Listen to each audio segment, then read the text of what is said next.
Welcome to the NAPE YouTube channel. This video was originally broadcast at the NAPE Summit last year, but I thought that it would be of benefit for all those who wish to understand how children can be encouraged to read. Now, David Reedy is a past president and former Honorary Secretary of the UK Literacy Association, UKLA.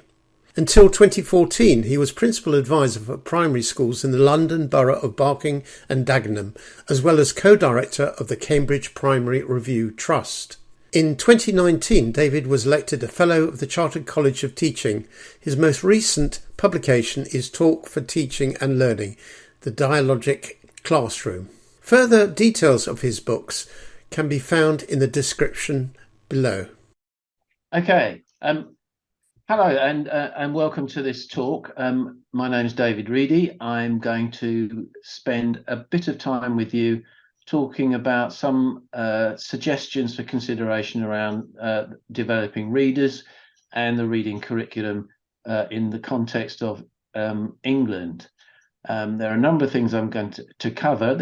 The points I'm going to make are pretty straightforward, but what I'd like to do is just to talk through what I think we need to be thinking about, particularly at the moment in our primary classrooms, and also things that are certainly going to continue to be an issue for us when we're thinking about the teaching of reading in primary schools.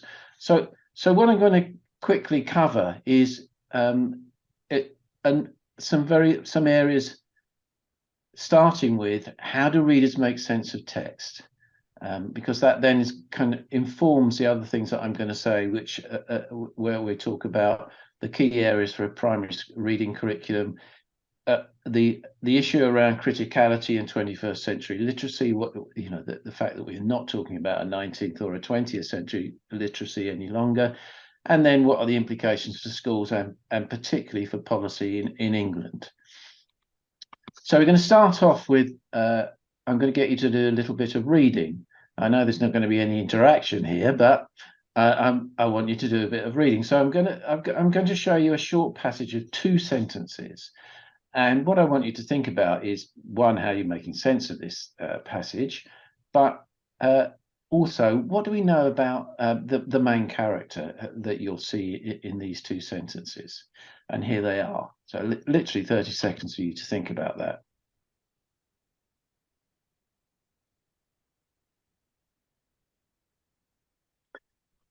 So I presume you've read the words and you've read the sentences, and now you're thinking about what on earth they mean. Well, I'll tell you what's goes through my head as I read this. I'm going to start with the first word, and this word is siobhan. I know it's siobhan because somebody told me it's siobhan. I'm not sure if I would have got to siobhan if, as an English language speaker, rather than a Gaelic speaker, if somebody hadn't told me. So I've got that word in my head. And I also know that siobhan is probably an Irish name. I'm bringing my knowledge of the world to this. So immediately I'm beginning to sort of, from the first word onwards, make some inferences and ask some questions about the text straight away. So she's called, it's siobhan. I know that's a woman's name. That's confirmed as I read the second sentence because I've seen those pronouns there.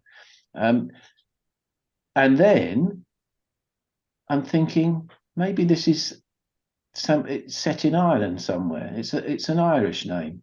And then I'm moving on down the first sentence. Siobhan trudged down the lane. Now trudge is an interesting word.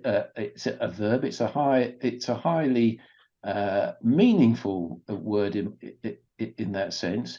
And again, it begins to build a picture in my head of how siobhan, not only is she moving, but actually how she's feeling at this moment in time. So I'm kind of thinking that this character siobhan is not feeling great as she goes down the lane. And it's a lane, and again, it's a lane. And I know something about lanes. I've walked down lanes myself. They tend to be in the countryside. So by the time I've got to the end of the first sentence, I've read the sentence, I've read the words, I've brought some very interesting knowledge of the world to that sentence. And I've got a picture in my head of a female character, possibly not feeling too great about her situation, walking in a particular way down the lane. And then I get onto the second sentence. She slammed the door and threw her boots into the corner. Well, if I hadn't seen, if I've only got these two sentences, I'm going to make an assumption now. I'm inferring this is the beginning of a narrative. So I'm I'm bringing my understanding from reading, extensive reading of story, and I'm saying to myself, I think this is a story. It reads like a story. I'm beginning to find out about this main character in the story, how she's feeling. I know the first sentence and the second sentence are linked to each other. The pronouns help me to do that, even though the word Siobhan is not mentioned in that second sentence. I've gone back to the first sentence to check, making sure that the two sentences are linked to each other, and it's confirming the picture and developing the picture that's already been developed in my head from that first sentence. She slammed the door. So definitely she's a bit cheesed off. She threw her boots into the corner. Again, questions are arising in my head. Why is she so cheesed off? And she's thrown her boots into the corner. Right, what was she doing? Was she playing football possibly? And lost the game, and she's really not upset about losing the game. Who knows? I'm going to have to read on to find out, except I haven't got any more sentences there to do. So I'm immediately engaged in the text. I want to read on. I want to find out about Siobhan. I want to, and so on. So there's all sorts of interesting things going on there as we do the job of reading. We are saying the words on the page, we're putting those words together into sentences, we're bringing all sorts of interesting knowledge of and understanding of the world to it. I've also decoded the words. I've remembered the first sentence as I've read the second sentence. I'm now motivated to read on. And I've been checking that it makes sense all the way through as I've been reading it. So there's a real complexity of what's going on as I read what actually is quite a simple text.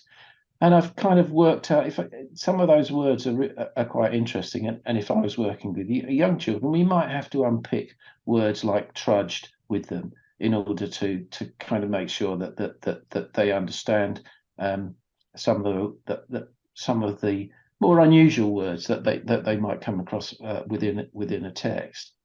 And we're doing all of that within a few words, within two sentences. So it seems on the surface to be a simple process, but actually it's a highly complex process. The job of reading is a highly complex process, and it depends on a number of different of strands and therefore, when we're thinking about what we have to do to make sense to read the Siobhan text, what we're doing is if we take this definition of reading, we are actually engaging with a complex system of deriving meaning from text, print and on screen. It's a complex system for deriving meaning from text. It's not a simple system for deriving meaning from text. And I'll come back to the rest of this slide slightly later on as we go into thinking about what do we mean by this complex system? What is research telling us is going on in this in the head of readers as they derive meaning from text? And this diagram, which is based on Wayne Tennant's work in his book Reading Comprehension, I think is actually quite useful in how it tells us, gives us an overview of all the things that are going on in this complex system. And text comprehension, as it says in the middle there, is we create a mental representation which is co-constructed. Now, I haven't got the time today to go into all of these areas in a great deal of detail, but you can see that there are these four main processes going on. We've got linguistic process. We have to read the words in the context of sentences and put them together. There's cognitive processes. We have memories involved, short-term memories involved. We have to remember what we've just read in order to place what we are going to read against it, and to keep that in our head. We're inference making all the time. Inference making is central to making sense of text.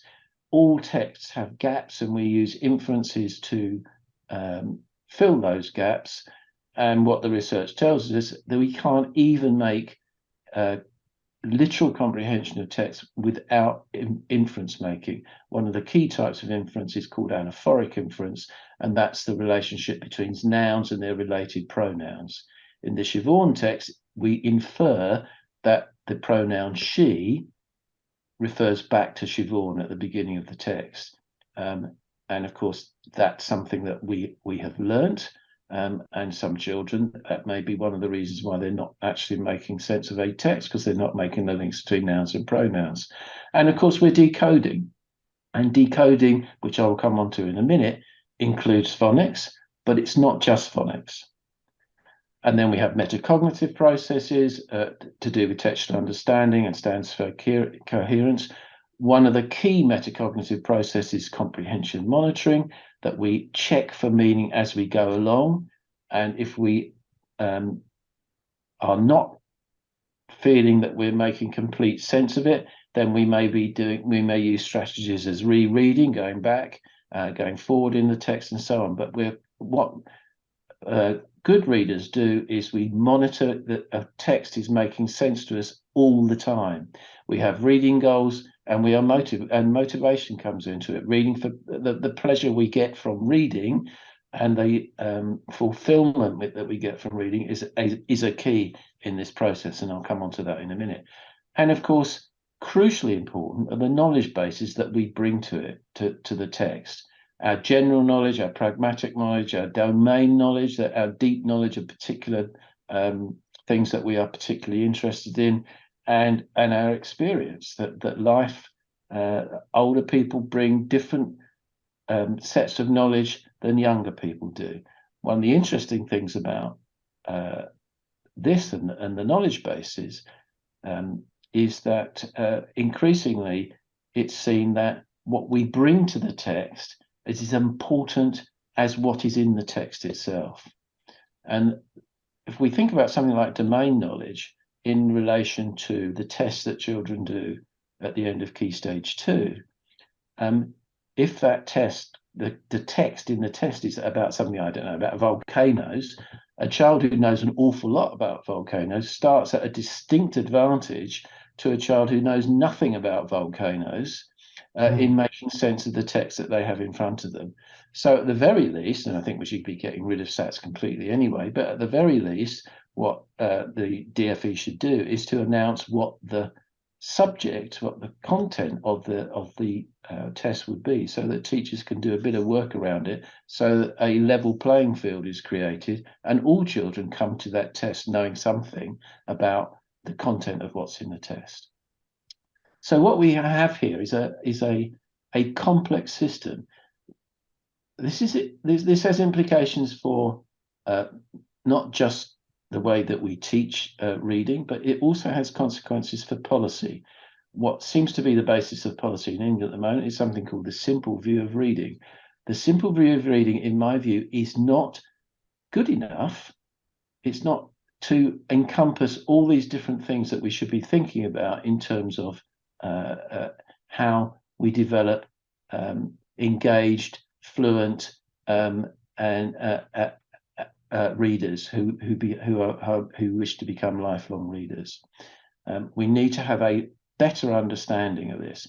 And not only is it all of this, but all of this happens in the head of individuals within the context of within a social context.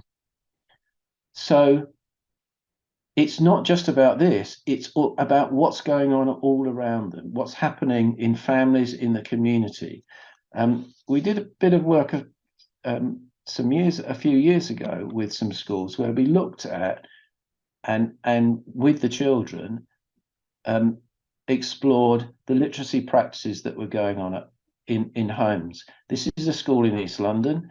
It's the class is a year one class, so there's 6-year-olds, and we found out an enormous amount about what was going on in homes, about what was about their literacy practices. This young chap here, he's absolutely fascinated by trucks and lorries. He reads a lot about them. He's got books about them in his home. He's 6 years old. His domain knowledge about trucks is more than I could possibly imagine. Where does this come from? Well, strangely enough, his father is a truck driver, and together they sit down and they look at the books together. So he's bringing this experience to the school, and the school didn't know this before we did this work. So for me, knowing about what's going on out there beyond the school gates actually is a very powerful set of tools for building on within the school itself. And of course, when he brings this in and shares it with his class, suddenly all the other boys in the class want to find out about what he's reading as well. A community of readers is created in this kind of way. And it's not necessarily created just by what happens in school. It's created by what children bring to school from their families. And of course, what's going on in families is really important as well, because the literacy practices that go on in families are hidden from us unless we ask and we find out about them without making considerable judgments. So in this photograph, same school, what we've got a number of different bits of different readings going on at the same time. We've got Dad, he's got a computer console controller in his hand. He's looking at the screen. I think it's a Wii that he's playing on here. We've got the son with his thumb in his mouth, absolutely engaged with what his father is doing on the screen, and presumably at some point will also have a go at doing that and be actively involved, as well as still being actively involved in making sense of what's happening on the screen. And in between them, we have the daughter of the family who's reading a conventional picture book and seems to be lost in the book as well. So we need to find out what's going on in the homes, because that's a powerful starting point for thinking about how we build upon that in schools. And it also reveals that what happens in the home is also different from what goes on in schools. There's not a lot of playing on computer consoles and computer games that go on in primary classrooms. And so that has what I'm arguing for here is that children have unique language and literacy experiences that they come to school with. And that varies widely across diverse communities, as Parl and Rosewell have pointed out, and family homes. Children arrive at school having been exposed to a range of different language and literacy repertoires. We need to know about that. We need to find out about that. We can become language detectives and language researchers alongside the children that we have in our class to find this out in sensitive and non-judgmental ways. Because it is imperative, as Kuchirko says, it's imperative in education that we do not view that difference as a deficit. We see it as a positive, and that actually it reveals much about what 21st century literacy practices are all about and how they develop over time. Literacy is not static, it changes, and particularly in the 21st century with the development of different kinds of technology, the literacy practices change and develop too, and we need to be clear about that. Coming back to this definition of literacy, which I've adapted from the US National Institute from 2000, therefore all of this complex system, that what's going on outside the school gates as well as within it, has real implications for the curriculum. And what the US Institute argued was that all of making sense of text requires all of those elements: motivation, active strategies to construct meaning, background information and vocabulary, ability to make a critical stance. I've added that one in, as I've added in on screen into this, so it's adapted by me. The skills and knowledge to understand how phonemes or speech sounds are connected to print. So phonics, decoding, it's more than phonics, and ability to read fluently, which of course is a combination of word reading and making sense. So any reading curriculum worth its salt has to address all these different elements. And I just want to touch on 3 of those in this and just make a few points about them. And I'm going to start with phonics. We know that phonics is essential for decoding words, but it's not sufficient for pronouncing accurately all words. In itself, it's not sufficient. One of the real problems that there is with the English system at the moment in England is that phonics and systematic synthetic phonics is seen as the only way of decoding words, and it's not. We have a language that's pretty complex. We've got more vowel sounds than most other European languages. Some of these vowel sounds can be spelled in innumerable ways, such as the example here, the unstressed vowel in these words. And to multiply this complexity still further, some letters or letter combinations represent 5 or more different phonemes, such as the A in mat, mall, make, mast, many. So this is a complex system. We need to think about morphemic nature of the English spelling system too. That spelling indicates meaning. So why in these 2 words do we have silent letters, the silent G and the silent W? Why on earth is there a W in 2?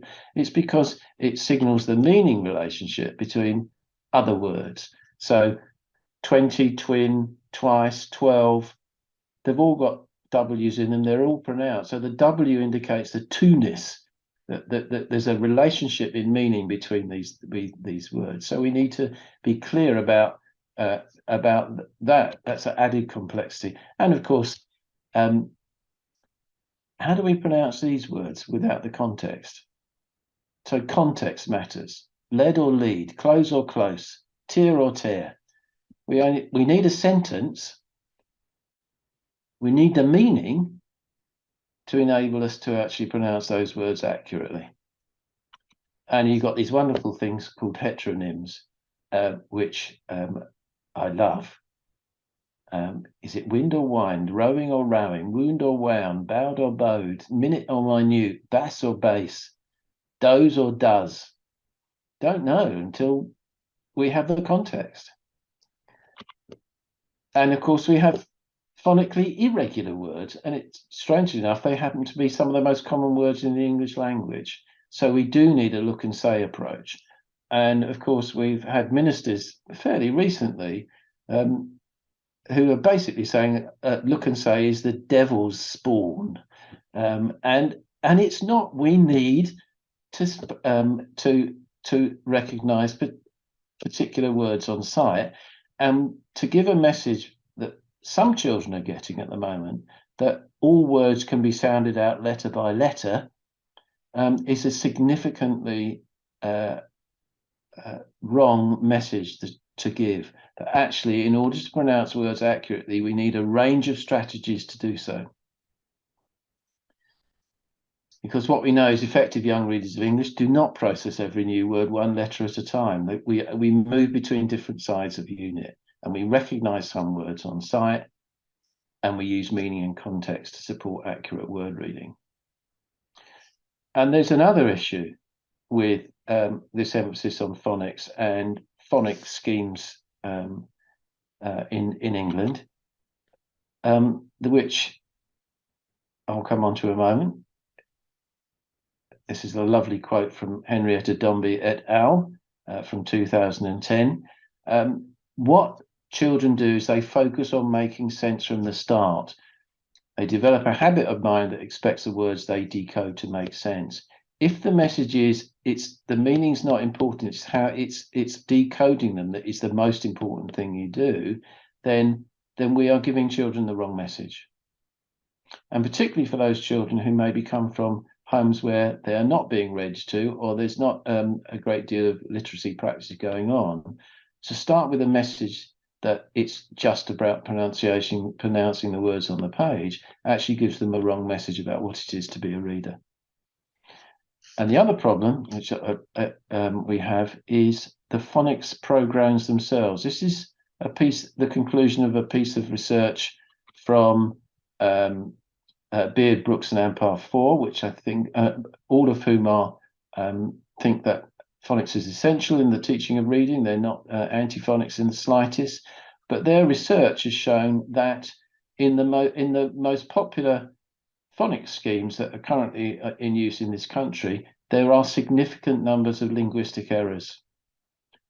So they conclude from their research the number and range of linguistic errors in current phonics programs pose a significant risk, not only to the implementation of the national curriculum, but also to the teaching and learning of early reading. And inaccuracies, how graph-phoneme correspondences are referred to, can only add to the difficulties that some children experience with learning to read. Do schools know that the phonics schemes that they are using, do they know what the linguistic errors? Do they know that they have linguistic errors in them? Because these have been identified as the most common ones. So again, there's questions around this. So we need, a broader conception of what it is to be a reader, but we also need a broader conception of what it means to decode, to lift the words off the page in the first place. And we also need to be aware that there might be problems with some of the approved schemes that go on in this country. Second, and I'm not going to spend much time on this, reading for pleasure. Engagement is crucially important. Children who read for pleasure are likely to do significantly better at school than their peers, and children who read for pleasure are much more likely to become lifelong readers. We know there's lots of work being done on the reading for pleasure pedagogy by Professor Teresa Kremin and her team at the Open University. There's a wonderful website which is here on screen, which contains rich case studies written by teachers themselves about how they've been developing reading for pleasure. But what you see down the side of the screen here are the key elements in a reading for pleasure pedagogy and what teachers need to know. And I think what I would say here is that these elements have got an enormous implication for professional development and teacher professional development. It starts, one of the things that the researchers found is that teachers' knowledge of children's literature and other texts in lots of cases is limited. And of course, teachers who do know about children's literature and other texts are much more likely to be able to help children, support children to develop their reading and their choices within the reading, the independent reading that they make. We need to know about children's reading practices, which I touched on with those photographs earlier on. And then we've got this reading for pleasure pedagogy, creation of social reading environment, reading aloud to children, independent reading by children, informal book talk by adults and children, reading teachers, and the development of reading communities. Finding out about children's literature, developing an understanding of this pedagogical practice takes time. My argument is that more time systematically needs to be devoted to these areas within in terms of professional development. So one of the things that schools should be doing is to make sure that the reading of children's literature is a regular part of the time that they spend on professional development, because there are clear implications for CPD. And the third area I want to focus on is critical literacy. And I feel that critical literacy, although some schools are really very good at this, it's not necessarily at the forefront, and it should be. It's certainly not in the national curriculum. There's no reference to critical literacy in the national curriculum, and there should be. Critical literacy is an essential element of literacy education, particularly at the moment with the proliferation of social media and internet use, where disinformation and misinformation can be widely spread. And for me, from the earliest years, children need to be helped to read analytically and to question the veracity and the sources of all the spoken and written texts they come across. Rhetoric and argument are key in critical literacy education. If children understand how persuasive texts are constructed, they're in a better position to be aware of the moral, emotional, and rational aspects of what is being presented, and by being more informed, in a better position to make choices. However, critical literacy is not only a means of questioning what is being said and written, but it also implies making changes. And reading Hilary Janks's work from 2017, she argues very much that it's about literacy. Literacy and needs is about taking action to create a better world. Drawing on Paulo Frereira's work, obviously back in the day. And I think there are two elements here. We've got it to critical literacy. We've got a critical and analytical stance to text, particularly in light of the proliferation of social media text in the 21st century. How do we know it's true? And literacy for social justice. And we need to be thinking about both of those. In terms of the first one of those, a critical and analytical stance to text, there's quite a few things out there. For example, the BBC News Round has the materials for teachers around fake news. What is it? How to spot it? National Literacy Trust has been doing some work around this, and they've got materials that can support teachers to help children to engage with looking critically at what's there. And when you think about the massive information that's coming through the World Wide Web, through internet sources, through screens, that the proliferation of screens in the home, particularly social media, but also elsewhere, taking a critical stance to it is a really important thing that we should be encouraging with children. And the second thing is about social justice. And the last 10 minutes I want to just spend looking at trying to pull this all together. And this quote: children's literature can be a powerful means of engaging children in issues of social justice. But whilst rightly much attention is equipping young learners the means to interrogate what they read, see, and hear, writing and other forms of communication can also be a powerful way of children to attempt to act on the world. And so what I want to do now is I want to read you a story. And actually, what we need to be thinking, it seems to me what we need to be thinking about is, how does all of this stuff that I've been talking about, that diagram, the drawing on Wayne's work, reading for pleasure, the different elements within the reading curriculum, and a critical literacy stance, particularly one where we think about social justice, how does that all come together in a reading lesson? And the first thing we have to do is you have to choose a good text. And here's one. It's called Last Stop on Market Street. And what I'm going to do is I'm going to read this parts of this to you, and think about, well, how do I think we might work with this text to develop all these elements that I've been talking about. First of all, it's chosen because I think it's going to engage. It certainly engaged me, and that's always a good sign. That the teacher is keen on the text itself. It's called Last Stop on Market Street. It's written by Matt de la Peña and illustrated by Christian Robinson. And it starts like this. CJ pushed through the church doors, skipped down the steps. The outside air smelled like freedom, but it also smelled like rain, which freckled CJ's shirt and dripped down his nose. He ducked under his Nana's umbrella, saying, How come we got to wait for the bus in all this wet? Trees get thirsty too, his Nana told him. Don't you see that big one drinking through a straw? CJ looked for a long time, but he never saw a straw. From the bus stop, he watched water pool on flower petals, watched rain patter against the windscreen of a nearby car. His friend Colby climbed in, gave CJ a wave, and drove off with his dad. Nana, how come we don't got a car? Boy, what do we need a car for? We got a bus that breathes fire, and old Mr. Dennis always has a trick for you. The bus creaked to a stop in front of them. It sighed and sagged, and the doors swung open.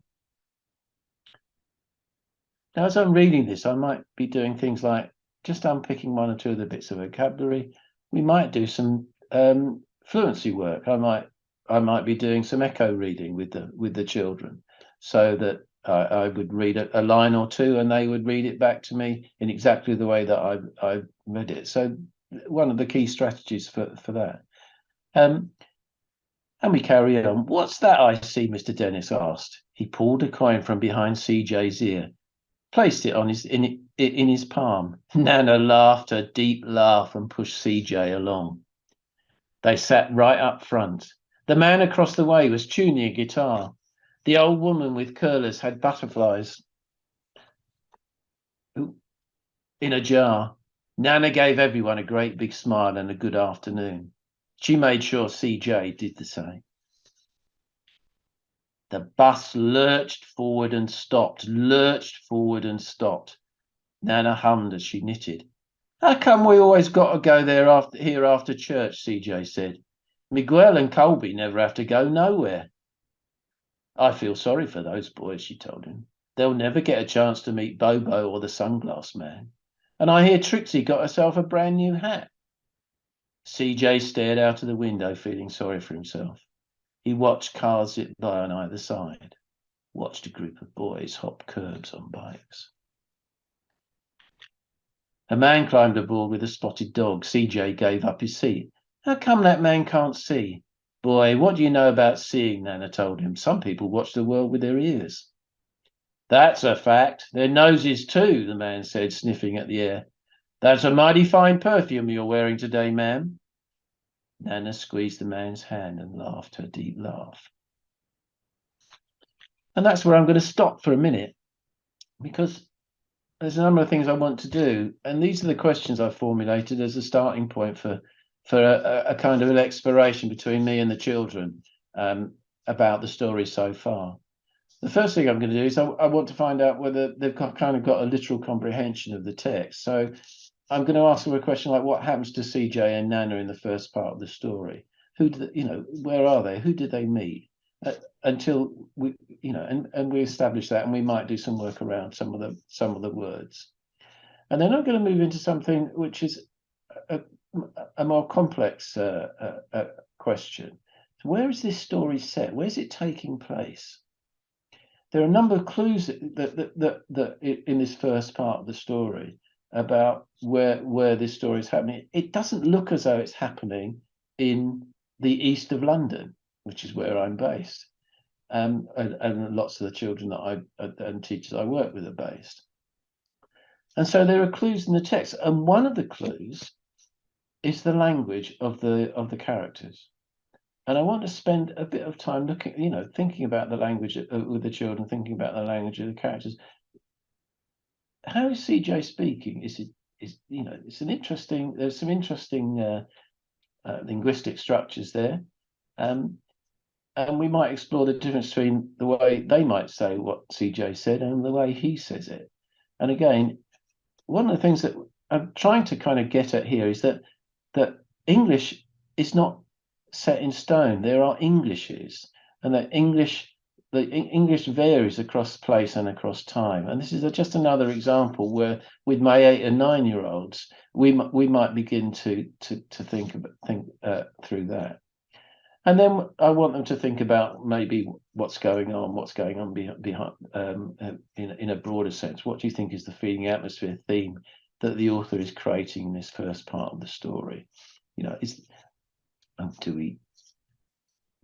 How's CJ is how's he feeling? What's going on there? How would they feel? In the same situation. And all the time, I'm trying to make connections between their experience and the experience that they're seeing in the text itself. So it's those kinds of discussions that I'm trying to bring together quite a lot of what we've been talking about, and then we might move on to the second part of the story. More characters get on. There's a guitar player, and the guitar player starts to sing. And this is my favourite part of the story. And in the darkness, the rhythm lifted CJ out of the bus, out of the busy city. He saw sunset colours swirling over crashing waves, saw a family of hawks slicing through the sky, saw the old woman's butterflies dancing free in the light of the moon. CJ's chest grew full, and he was lost in the sound, and the sound gave him the feeling of magic. The song ended and CJ opened his eyes. Everyone clapped, and CJ dropped the coin in a man's hat. "Last stop on Market Street," Mr. Dennis called. CJ looked around as he stepped off the bus. Crumbling pavements and broken down doors, graffiti tagged windows and boarded up stores. He reached for his Nana's hand. "How come it's always so dirty over here?" She smiled and pointed to the sky. "Sometimes when you're surrounded by dirt, CJ, you're a better witness for what's beautiful." CJ saw the perfect rainbow arcing across their soup kitchen. He wondered how his Nana had always found beautiful where he never even thought to look. He looked all around them again, at the bus rounding the corner out of sight, and the broken street lamps still lit up bright, and the stray cat shadows moving across the wall.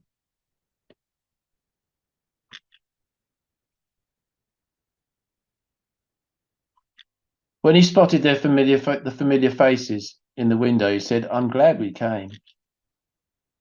He thought his Nana might laugh a deep laugh, but she didn't. She patted him on the head and told him, "Me too, CJ. Now, come on." And there they are in a soup kitchen. I think it mentions soup kitchen. Yeah. CJ saw the perfect rainbow arcing over their soup kitchen. "Me too, CJ. Now, come on." And that's the end of the story. So we might read it once or twice.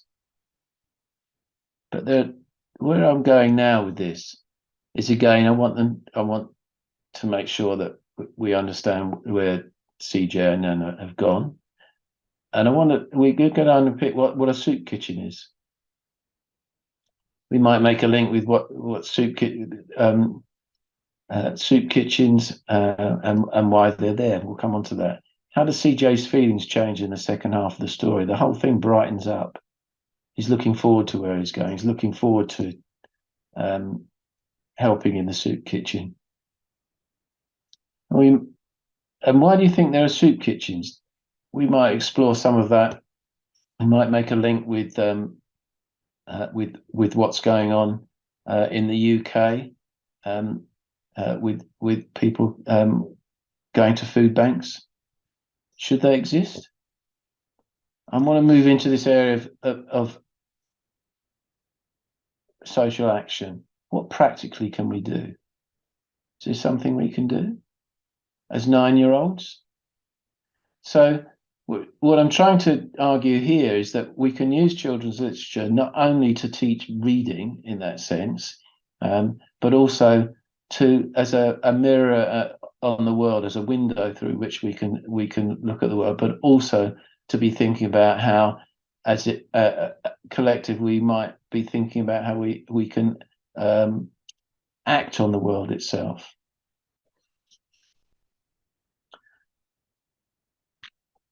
Because critical literacy matters. This is a quote from E. Bean and my book, the second edition of Teaching English, Primary English, which will be out this year.